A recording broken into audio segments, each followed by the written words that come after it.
welcome back.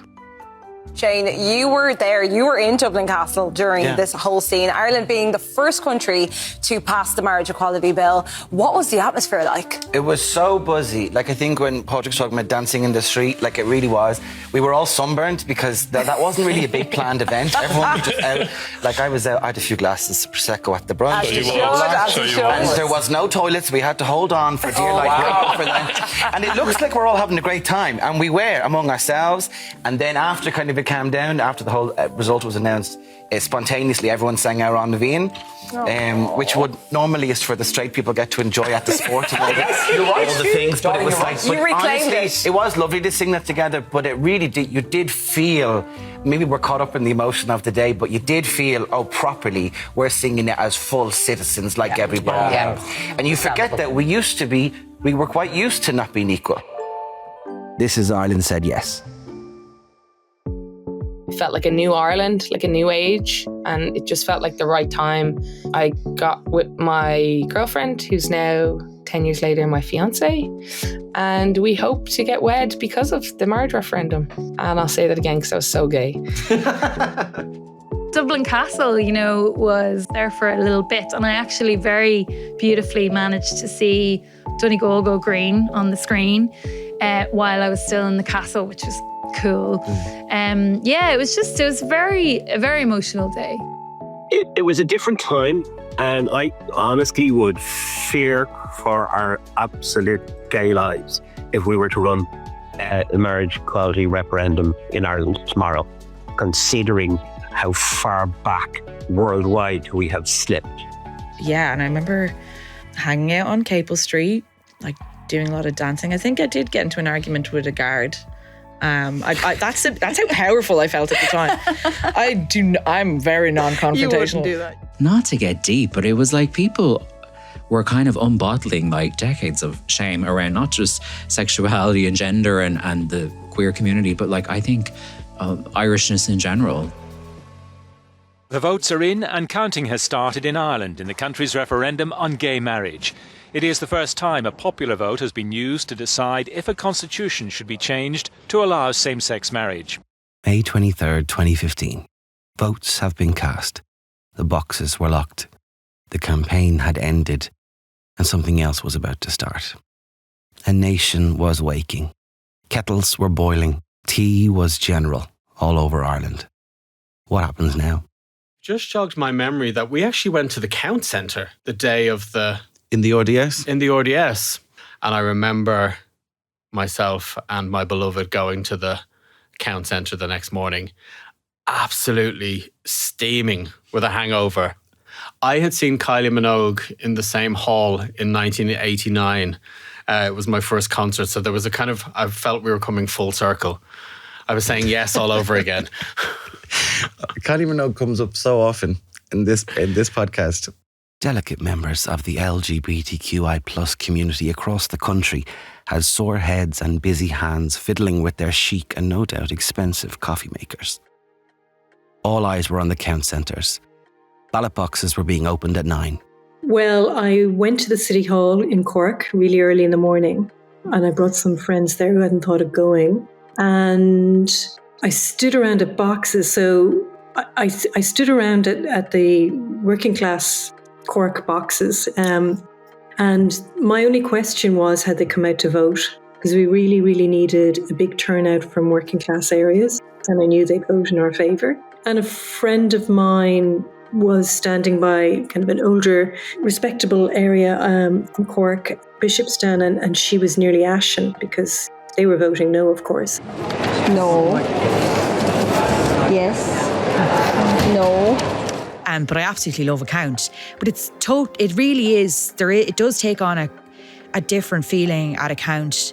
And I've been to many a count that my dad was involved in, but this one really did feel so different. And it really felt like it was either going to be a condemnation of who I was as a person and the people I loved around me who were also queer, or it was going to be that the country embraced us. And, so much really did feel like it was at stake. I nabbed a ticket to the Count Centre in the RDS in Dublin through a pal in the Green Party, a retro.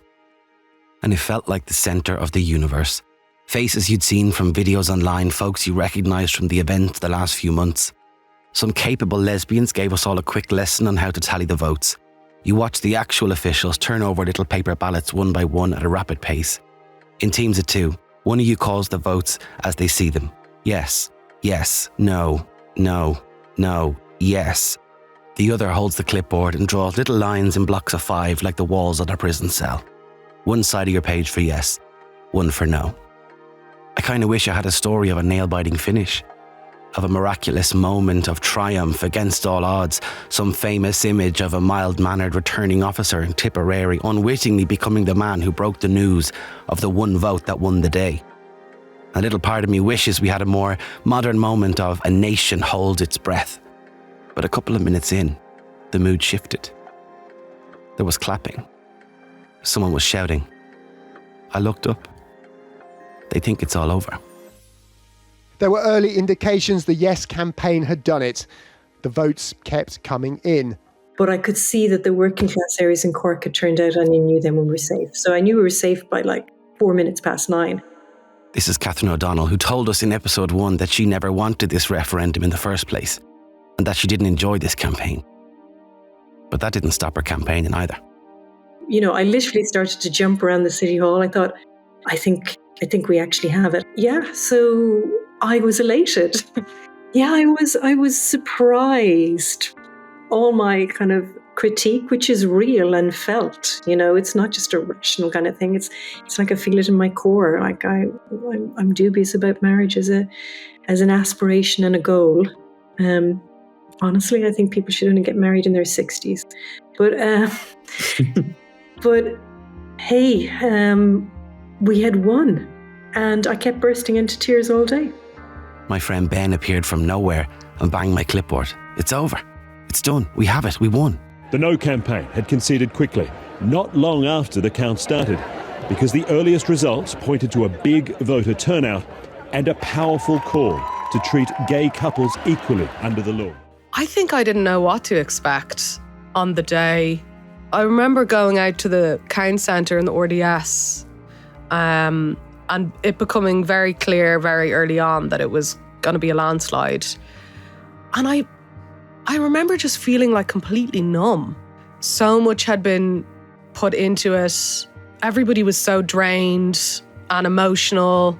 I was also really wrecked and sick and dealing with all sorts of complications from the cancer thing I was going through.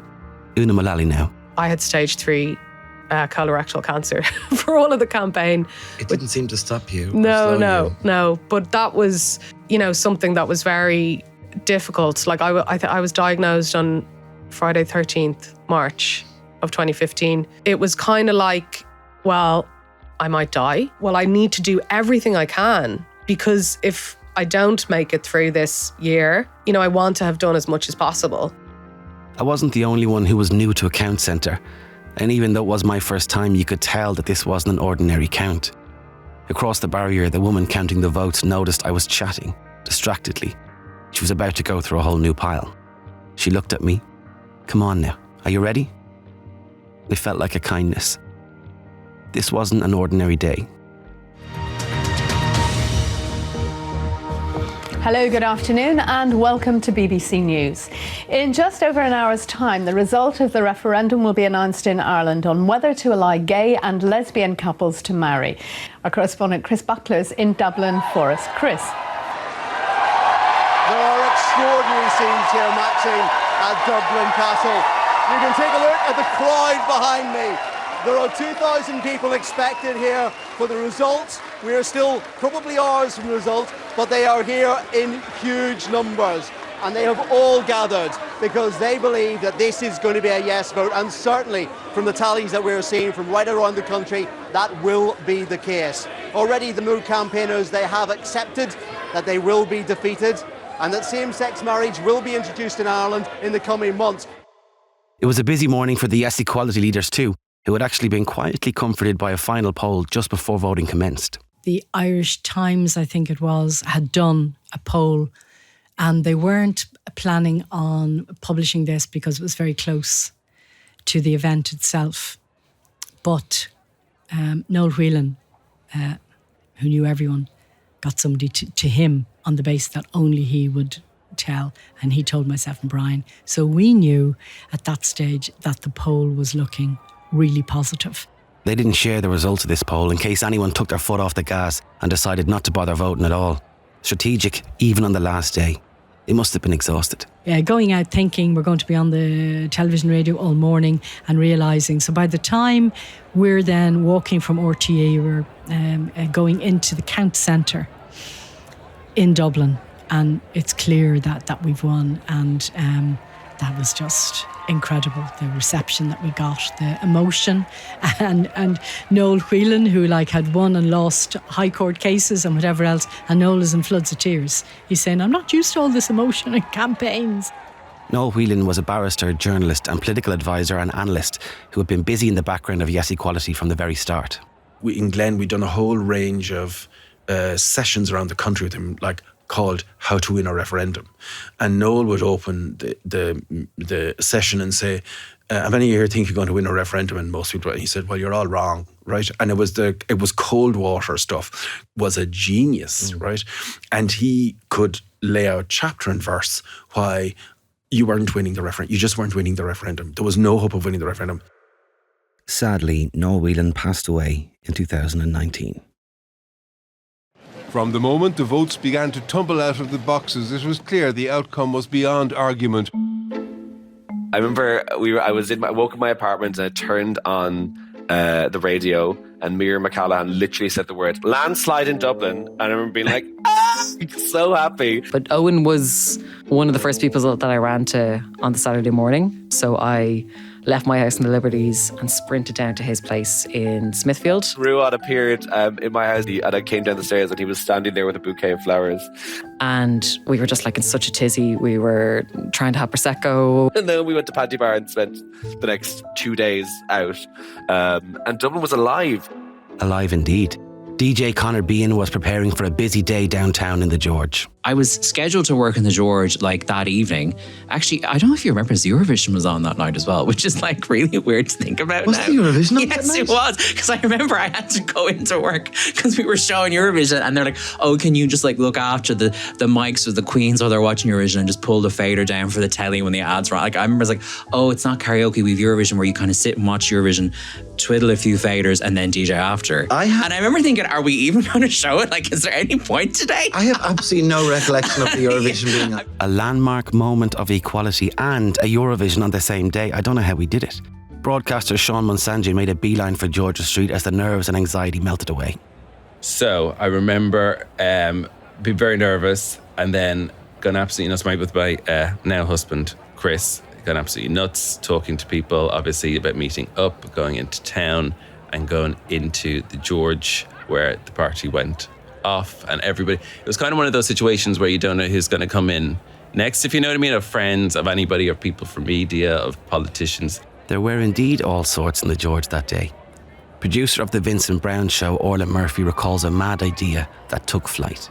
TV3 at the time were obviously keen to do a Count special in TV3's vein. Let's do something different. Let's see how far we can go with this, and let's kind of offer someone something different, something else, an alternative. I think it could have been the executive producer, Lisa Marie Berry, who suggested, what about the George? And as soon as the George was mentioned, everyone jumped on it. We were around the corner from Dublin Castle, so it was a super handy spot. We were able to line up some politicians. We were able to nab a few others on the day. What followed was one of the maddest pieces of broadcasting I've ever seen. Drag queen Davina Devine was performing all day on the day. And we did it all live from the George on TV, which was wild. Tell me, this is the day of the results, isn't it? Yeah. So the maddest day. You were on telly with Vincent live for three hours. We were on a live TV show. And what were you doing? Were you doing numbers in the background? How did it work? So it was absolutely nuts. It was when I think back, it was such a kind of brilliant thing for Virgin Media to do. They had different kind of commentaries, headpieces in talking about political people. Vincent Brown, of course, taking no prisoners. He was in there holding court. There was Glenn de Gilson doing kind of live from the gallery types, and it was just really, it was camp. It was really camp.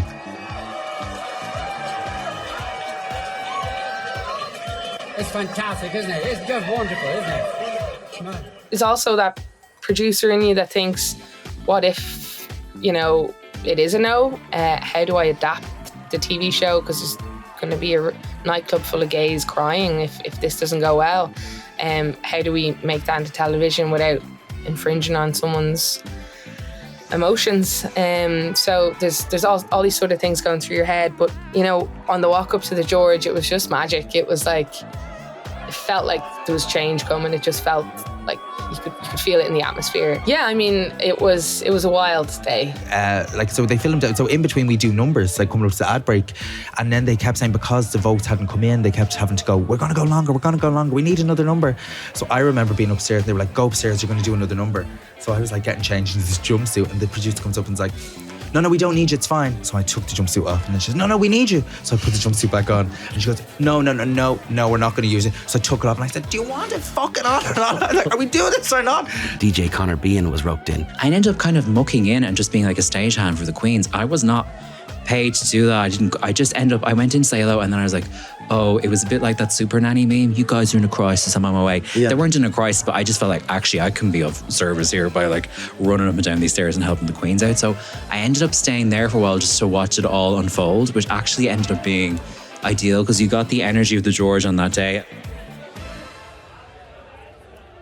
Non-binary icon and pride of Monkstown and Montrose, Bosco, even paid a visit.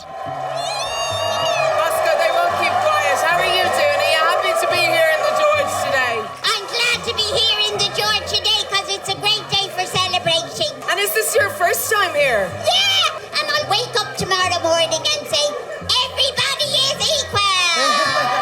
TV presenter and designer Brendan Courtney was pulled in front of the camera. The last place I wanted to be was the George. I was tired. But when I got to Vincent, right, I actually teared up and I said, people of Ireland, I'm really sorry I doubted you. Thank you so much. And I just started crying. And I went home. But that's a nice thing to say. Yeah. Sorry I doubted you. That's kind of sorry nice. I doubted you. Yeah, I'm so happy you did this for us. And it was, what a day. Oh my God. We partied like motherfuckers, and it was on the telly, and it just showed joy, and it showed how much it meant to us. And I think even afterwards, people who voted yes were like, oh yeah, thank God we did that. I think so too. They'd be jumping into the fucking river. We danced in the street. Orla was producing this chaos that day. Her gay uncle and all the aunties appeared on the scene. At this stage, Orla was very much a baby lesbian, still not fully out to the world, and a lot of her family. So my uncle, I had told my uncle I'd come out to him. Not very many people, but I had come out to him. And I got the sense that he had spoken to his sisters, who would be my aunties, only because they were being extra loving and extra committed to the yes vote. We're talking now about Irish aunties with a bit of news. You know how that goes. Next of all, I see that they're being interviewed, not by me, but they were being very open on camera. They were saying that they were there to support their brother and their nieces. At the time, my older cousin and my uncle were out. I wasn't out. But I knew then and there that he had told them. And unfortunately, they had told the nation live on screen. I don't think anyone would have known except for maybe me and some of my family. But it certainly added another element to the day. It sort of added to the nervousness. It just was another challenging moment in that 3-hour live broadcast. They're off the wedding list. Gay Ireland had to hide away for so long and felt abandoned, alone and sad, miserable and degraded, really so long. But today, just look at the crowd here. Isn't it just wonderful? I think, as I said, I'm proud to be here. It's just great. Isn't it wonderful, isn't it? There's tears in the crowd. It's just fantastic. And the George has been great, the facilities, and all the people, all the dancers and the singers are full.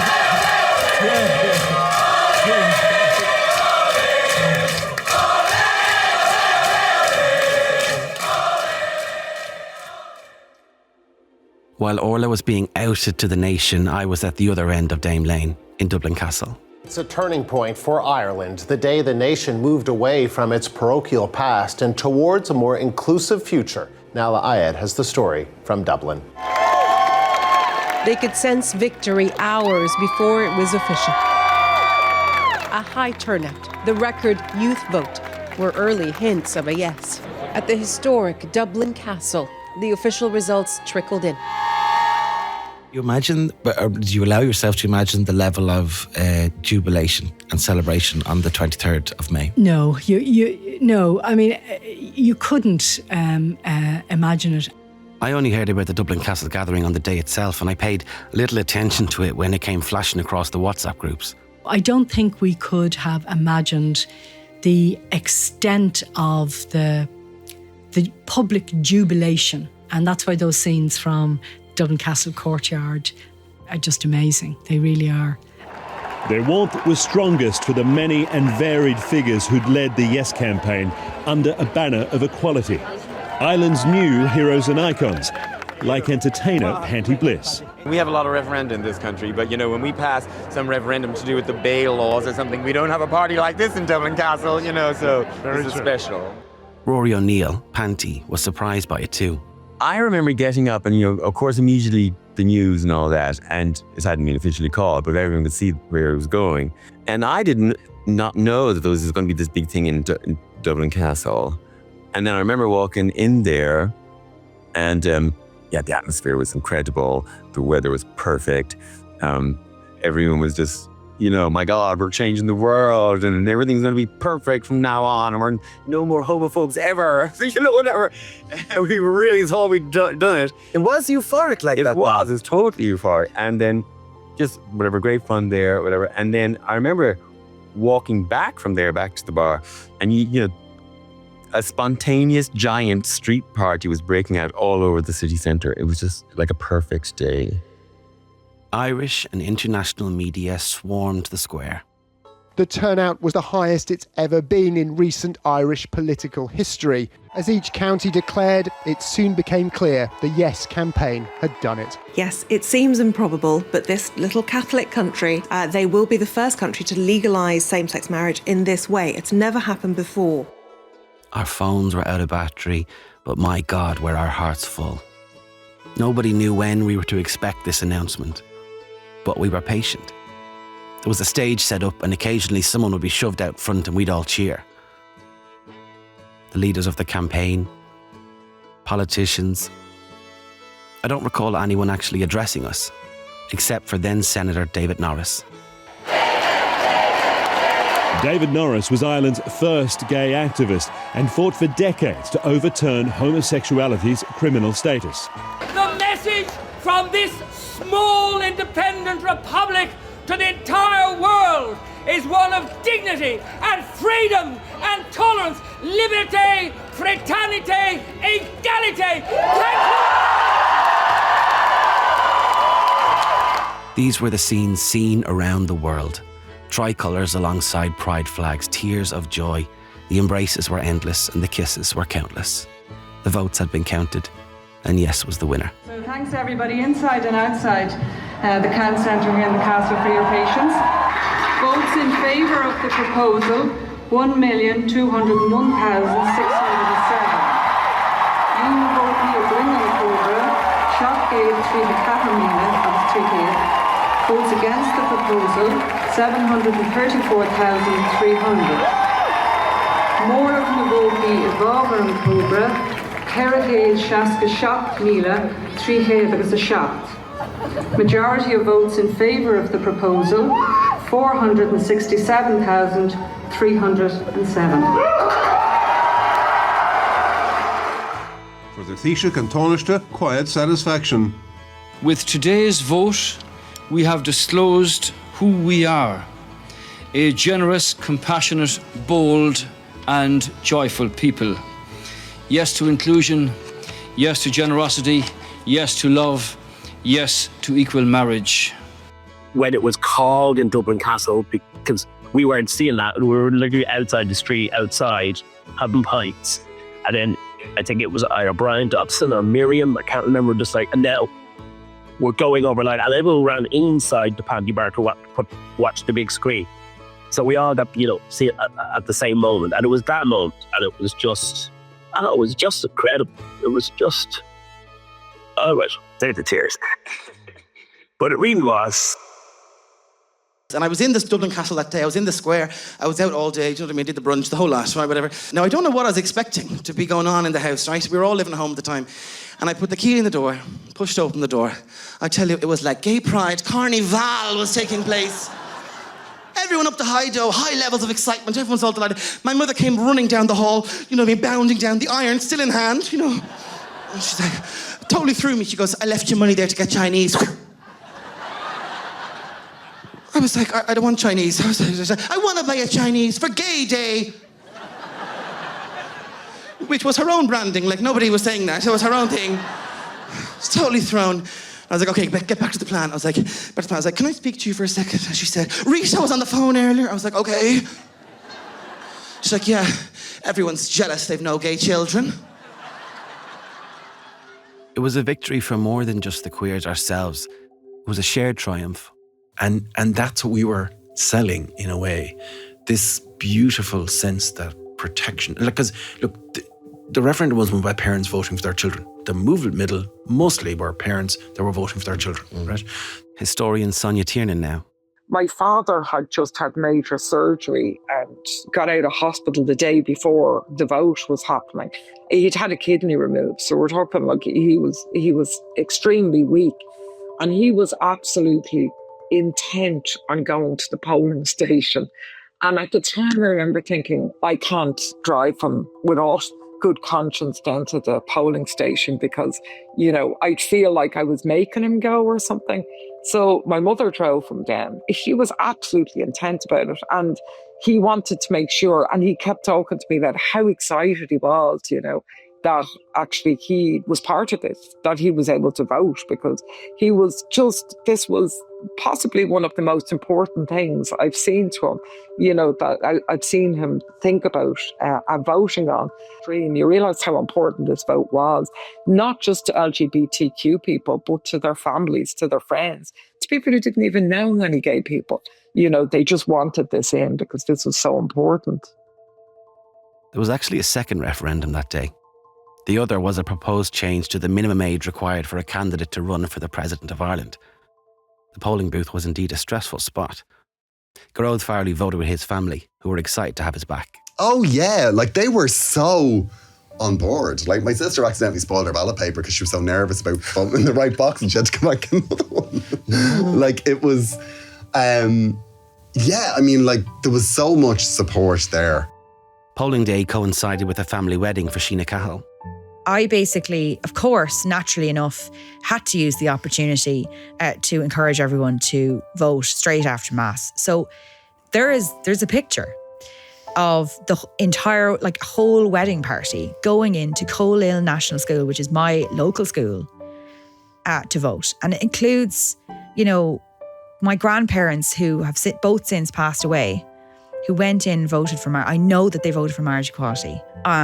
You know, I went with a wedding party to vote on the day of marriage equality so that I one day could get married. And that really is something else. Drag queen Davina Devine told me about her family that day.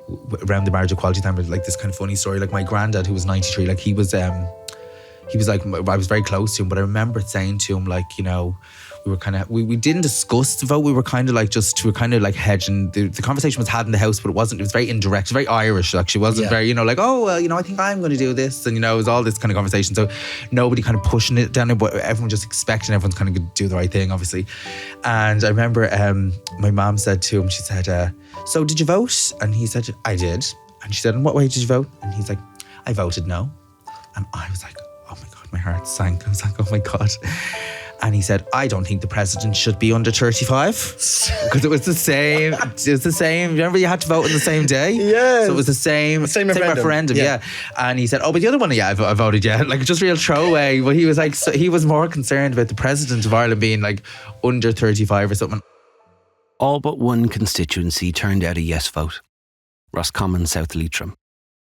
Social media had been a tool that helped along the way, but instantly the other side reared its head. Slagging, jeering, well-known faces even got in on the act. Artist Joe Caslin is a Roscommon man. I felt hurt at the time, and I remember afterwards maybe a year or two afterwards, I was out, and it emboldened some people to continue to say, kind of nasty things and continue, with that mentality that, we made the right vote, kind of just about your presence in a space, in a public space. That was sore and that was hurtful. And, you're rooted to a place, that's where I grew up. So there was a soreness that was to it. The initial vitriol was followed very quickly with messages of support as people were reminded that Yes Equality Roscommon was a 45-strong group who campaigned and canvassed just as valiantly as everyone else. There was also a wider conversation to be had, as Joe explains. But also then, I know Roscommon, and, for every 100 young people that are born into the county, there's only space for 6 of them, 94 move. They work or live in a different county or a different country. So Roscommon doesn't have the footholding or doesn't have the capacity to hold its young people. And those were the people that were going to vote, kind of in a more positive way. So when I stood and took the emotion out of it and started to build up the reality of why, well, then it made perfect sense. I've learned from making this episode and this series that you can't solve everything all at once. But like the canvassers, you just have to keep putting one foot in front of the other. 10 years later, Roscommon is currently preparing for their second annual Pride Festival this August. One foot in front of the other. The year before the referendum, I was making small talk at a party with a more senior gay than me. I remember saying, I wish people would just understand that queer people just want the same things as everyone else and that we're just like everyone else. He sipped his wine, paused, and then said, well, darling, of course we aren't just like everyone else. The community had come together despite all of the divisions around previous tactics, all to sing from the same hymn sheet. It was very disciplined. There was a lot of acceptability politics involved, which I think we can all have complex feelings over, but that was the context at the time, and hopefully, people can forgive that. Is that the idea of presenting a kind of cleaned up version? Yeah. And I think that was very challenging for people as well. It was challenging for me, to actually have to be that strategic, not just around an issue, but around yourself. You couldn't actually say what you wanted to say. Garode Farley felt this frustration too. It wasn't, I don't believe in gay marriage because of this, legal minutiae. Yeah. It was, I just don't like gay people. I don't think they should exist. And it delegitimized families, like gay families, queer families. Bisexuals were told, don't muddy the waters here. It was just a horrible, horrible time. And I felt that thing of going door to door or standing on Henry Street with bloody leaflets and talking to people in a way that you were having these reasonable, measured conversations with these sanctimonious pricks. And you were supposed to be like, please consider my family. Whereas you wanted to say, fuck off. Yeah. The criticisms of a safe, sanitised and palatable approach were wider than just the demeanour of canvassers or politeness on the campaign trail. Catherine O'Donnell again here. We have a lot more things going on that's quite different. So, gay male couples, very, very committed gay male couples, really, really good partnerships over decades, quite often are not monogamous, are not always monogamous. So, we had to, that was one of the many things we had to bury during the marriage referendum campaign. Can we talk about the kinds of families we actually have, which are extended families? Can we talk about the communities and loving relationships we have, which are friendship-based rather than based on domestic partnerships? Can we talk about the domestic partnerships we have where we're living long-term with people who are not married to, who are queers like us? No. We had to talk about how we were just like them and wanted to be married just like them. I was depressed and enraged and bitter, which was new for me. Usually, the decades before, I'd been a very happy, joyful queer camper. I find this difficult. I want to be able to sit back peacefully reflecting on what a moment this all was. But it's imperfect. It's not black and white. And in my junior cert history class, I learned that history never is black and white. For better or for worse, it's the grey areas in between we need to look at. I asked Brian Sheehan, co-director of Marriage Equality, about this. Marriage is quite a conservative thing. So it wasn't the opportunity to go for this, brand new system. It wasn't the end point of anything. It was a huge step up where we want to go fair and equal protection in an Irish context where you could live your life fully. We got a lot of criticism at the time. The referendum campaign is not and was not a showcase for all of the issues that LGBT people need to address, intersectional and everything else. It was a tightly focused campaign. Look, there were, I think, 70 equality groups all over the country. It was astounding that people came from everywhere to do that and worked night after night after night after night, knocking on doors, talking to people, having really difficult conversations with their families, being really hurt with some of those responses. This was a painful campaign for very many people. Veteran activist Alva Smith had wisdom to offer from decades of campaigning. You kind of have to be a believer in a campaign. You have to be a believer. But you know deep down somewhere inside you that it's not the only thing that's required in the world. But my God, is it ever important to you at that time and important to the people of Ireland? And I think that was very obvious in the size of the yes vote and also in the very real sense of jubilation. But in the case, I think, of marriage equality, it was a really important and a really significant goal. No one goal, purpose, aim is going to so change society that it's unrecognisable. The fact that it is still a problem in some respects and that it is a problem certainly for trans people to be trans, for intersex people to be intersex and so on, that demonstrates that, of course, you don't solve all of the problems at one go. Nobody hands that kind of profound social change to you on a plate. This civic campaign for civil marriage equality is something to be proud of. We changed the country that we live in. But it can be tricky to be proud of a country that still doesn't cherish all the children equally. Brian Sheehan was more hopeful that this change would bring about more. In my naivety, I would have thought we'll make linear progress. It'll be slow, it'll be fast, there'll be setbacks, but we'll move in a direction. I don't believe that anymore. I think we're now in a very, very difficult position. You see it in America, and you see it really around trans issues as the lightning rod, and it's appalling for people who are trans, right?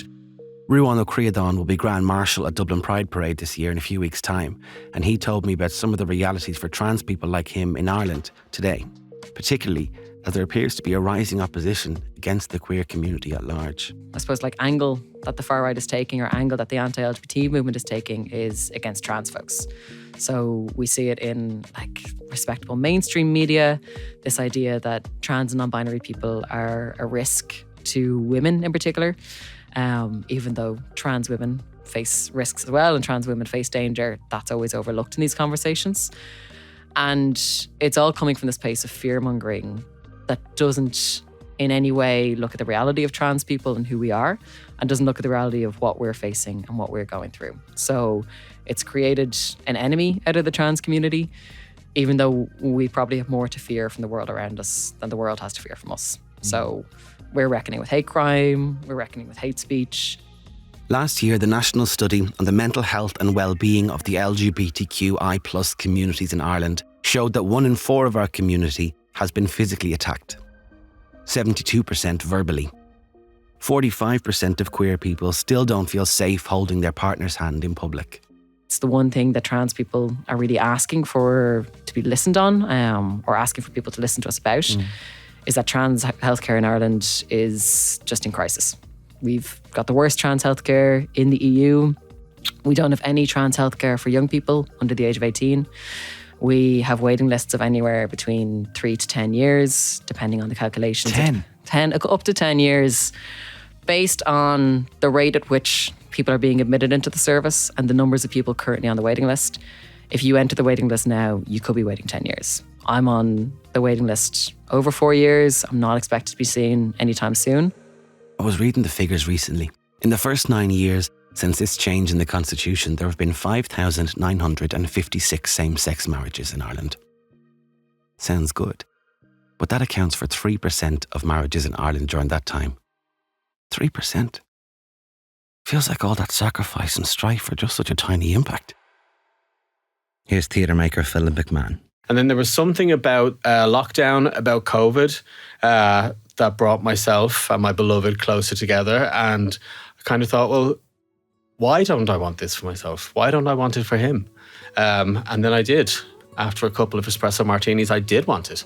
Sheena Cahill met her now wife while canvassing as part of the Repeal the 8th campaign in 2018.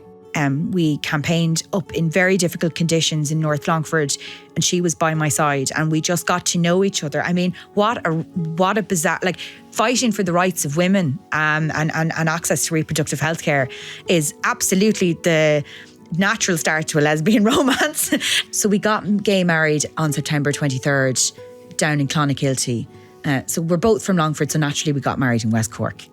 There are still some who haven't entered into this shiny new contract we're allowed to have. Nuala Ward.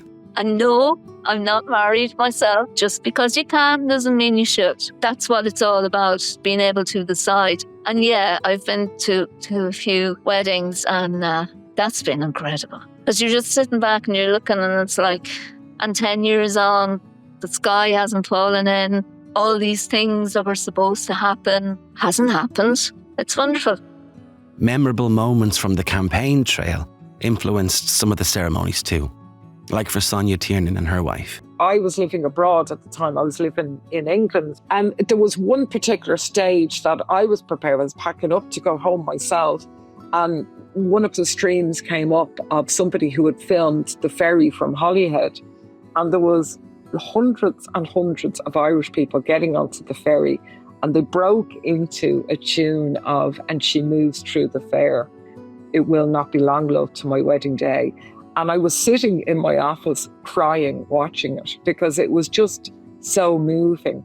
I remember this moment too. So did Brian Sheehan. The boat from Holyhead was coming into Dublin Bay, and Una Murphy, who'd been leading the boat to vote, she stood up on the deck. Oh God, I get emotional again. And she sang "She Moved Through the Fair." And it's really beautiful. It's that moment when you thought, God, I think we might win this. It was beautiful. Trish and I got married in 2019, haven't been together for nearly 40 years. She hates when I say that publicly. You know, the lovely thing about Pride, yes, it's about celebration and it's about fun, but it is also a moment of protest. And, you know, the Yes Equality campaign, yes, we were all very nicey, but we were nicey on an issue that was so political and so necessary, and we won. I was eager to ask Catherine Zappone about how she spent that day, 23 years after she and Anne-Louise Gilligan had their first ceremony committing to each other as life partners. Yeah, we kind of looked at each other and we said, well, you know, we are married, but feel like having a celebration. So it was a little bit later after that, we decided to plan for a ceremony, which we eventually called Bringing Our Marriage Home. What we did was we just kind of spoke our vows again to each other, and we had wonderful music, and we had a big cake. Anne-Louise was in charge of the cake. And to do it in front of our friends and family and colleagues, just like everybody else. Anne-Louise Gilligan died in June 2017. Leaving behind an enormous legacy.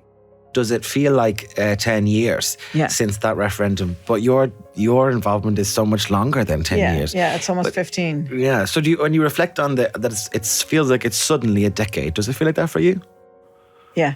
I think really with, you know, Anne-Louise's illness and eventually then her passing, you know, and my coming to terms with the grief of that just took a long, long time. And, you know, it's not that I don't feel the grief now, but I feel I have it much more integrated. I carry her in my heart every day. So in that sense, I can feel the length of time. Yeah. You have a whole other parallel for that 10 years exactly. as well. Yeah. Mm-hmm. Well said. It's important not to be forgetful of our history or those who went before. On the day of the results, veteran icon of gay rights and social change in Cork, Arthur Leahy, wanted to capture a record of the day, and Catherine O'Donnell took part. Arthur had set out kind of a big roll of paper, and he just wanted people to write down their memories of the day, so it's kept as a record. I did find I was writing down a list of people who had died of AIDS, who had died by suicide, or just simply died young because they didn't know how to care for themselves in all kinds of ways. So it was a moment too of kind of feeling the losses and the pain. none of them had seen me cry ever. And so everybody just kind of let me it was like I was going out for a cigarette smoke. I just kind of peel away from the party and just have this like vomiting sob and then come back, because I had a whole entire speech in my head that I felt I was going to have to give right there and then in front of TV cameras in Cork City Hall, saying, we are now going to fight again. We're not going away. This is what we want. We will do it. We will have it. We are here. We deserve respect. So I had all of this in my head going on, and then realizing we didn't need to fight anymore for this particular thing was just an immense relief. I didn't want to make a series celebrating this moment. Yes, I wanted to talk about it, but I was cautious with that word celebrate, because it's just one step like all the others over who knows how many other decades. And that's how change works sometimes. One step at a time, came or came. And how could I sit and celebrate when there's still so much work to do? A decade, 10 years, a moment, a little lifetime. Lunasa comes after Bealtaine. Preparations for the harvest. And I'm wondering what we can take away from all this for any cold winters that might lie ahead. I suppose I want to, we see, unfortunately, in the last couple of years, this rise in far-right rhetoric. It's incredibly worrying, I have to say. I think the focus, obviously, at the moment, in a lot of that discourse is anti-migrant. But of course, I think we're foolish to believe that it would stop there. I think migrants are just number one on the list. And I think LGBT people are, not much further down. The idea of love is a little tired now. We're standing here now with shifting attitudes and an unsure footing ahead of us. And I hear that now, love is love. And I think, so what? Right, what then? What good is that? And who are we talking to when we say that? We already knew our love was love the whole time. Catherine Zappone spoke sagely to me when I told her this. So love was part of it, but you may know, and this is, I think now if we come to the present and we're celebrating the 10th anniversary, we're kind of going back to, well, what were the other values that were underneath the Yes Equality campaign? Equality, fairness, justice, and inclusivity, as well as love. And those are all, I think, Irish things. Yeah. Do you know what I mean? And that's actually, so primary to why we ultimately won. Like, if you were getting a little tired of love, there was these other things as well. Again, what happened? What happened on the vote? A lot of people who weren't like us voted for us. A lot of people, expressed their empathy with us. A lot of people, really practiced that wonderful proverb, in Irish, and maybe you can say it, but I'm going to say it in English, is that we live in each other's shelter. Mm. And the solidarity, the lehéla, the togetherness. We felt that. Scott a chéile a Warren Ladini. We live in each other's shadow. I believe in that. And Ireland is full and brimming with those gifts that brought us across the threshold in this next step. It was the solidarity and the standing together that made it feel like a leap. Equality, fairness, justice, inclusivity, and love. Irish things. We did this together. I'm remembering the refrain of real people telling their real stories. They spoke the truth of their very lives, and they were believed. A yes vote was won because people told the truth. People like us. People like you. And I believe we can't lose sight of that as we look forward. And I can't deny that there may be stormy weather on the horizon. Lies have taken on currency. That's the world we live in 10 years later. That's what's now and that's what's next. Equality, fairness, justice, inclusivity, and love. We won once, and we can do it again, in the shelter of each other. And I know, why listen to me? I'm not an expert. I'm no activist. I didn't even dance at Italia 90. But I was there the day that Ireland changed. The day we said yes. There's just time for one last story, from Nuala Ward. The most incredible thing, when I moved to where I'm living now, and I went for a walk one day and I met a man who was in his 70s, I think. I love meeting him because he's got a great soul, and he's a farmer and he knows everything about nature and the birds and everything. And I love chatting with him. And we were chatting away, and any news? I was like, not really. Have you any news? He said, oh, I was at a wedding. I was like, oh yeah. And he went on talking about the wedding. And the same as he would talk about any other wedding. It was only towards the end of the conversation that I realised he was now the same as two women who got married. But he was just chatting about it like... And it was after that then I was like, yeah, that's what it's all about. We're nearing the end now, and I'm low on time. And the day I had Mary McAleese in studio, I ran out of time too. But I pushed for one last question. You have 2 minutes. I'll take 2 minutes. Just, it feels like you hold your contribution to these issues, you feel that you hold them quite sacred. You have just used a word there, sacred, that has come to mean literally the distillation of my life's thinking. We now need one simple theory that embraces every human being on this planet, and that is a recognition of two things: the sacredness of every human person and the sacredness of this earth. If we get that across to people, we've solved the problems of hatreds and vanities and mercilessness. If we could, now, and for me, it's as simple as that. It's as simple as that. Reduce our world and our teaching across all the religions, across all the political divides. You teach your children the sacredness of every human person and the sacredness of the planet. And you tell them you are responsible for both. If you treat other people as sacred, you can expect to be treated as sacred in return. If you treat the planet as sacred, you can expect it to respect you by not blowing itself up. So that's. I'm shocked that you would use that word, and I'm so pleased. I'm glad I pushed for one more question. Whoa, I'm a journalist now. Thank you for listening. This was Ireland Said Yes, and we did. That's something to celebrate.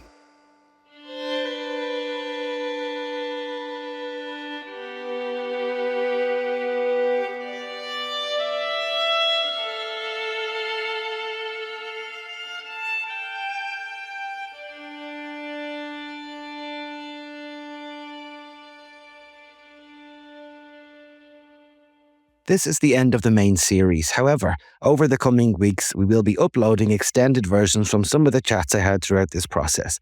I particularly encourage you to listen to the unheard conversation I had with Renee von Medding. Renee is from the LGBTQ Parenting Alliance. There's a whole other fight for equality ongoing, and I'm sorry we didn't have time for its inclusion here. So please subscribe if you haven't already and check out those new episodes. And while I still have you, I'd like to say a special thank you to series producer Paul McGregor, who deserves untold credit for his dedication and diligence in his work on this series, and also his boundless patience with me while making it. You've been listening to Ireland Said Yes, written and hosted by me, Shane Daniel Byrne. Special thanks to all of our contributors who took part in this series. Audio design, mixing and sound editing by Fionn O'Brien and Paul McGregor. Visual design by Stephen King O'Farrell and Conor Daly. News archive courtesy of RTE, Virgin Media, BBC, Channel 4 News, CNN, Euronews and Associated Press. Archive images and video courtesy of Getty Images. Music and sound effects courtesy of Audio Network and Epidemic Sound. Legal counsel Hugh Hannigan and Claire Telford. Executive producer Sasha Hamrogue. Developed and produced by series producer Paul McGregor. If you've enjoyed this podcast, please share it on your socials, tell your mum and your mates, and consider giving us a 5-star review wherever you're listening. Ireland Said Yes is an Onic original.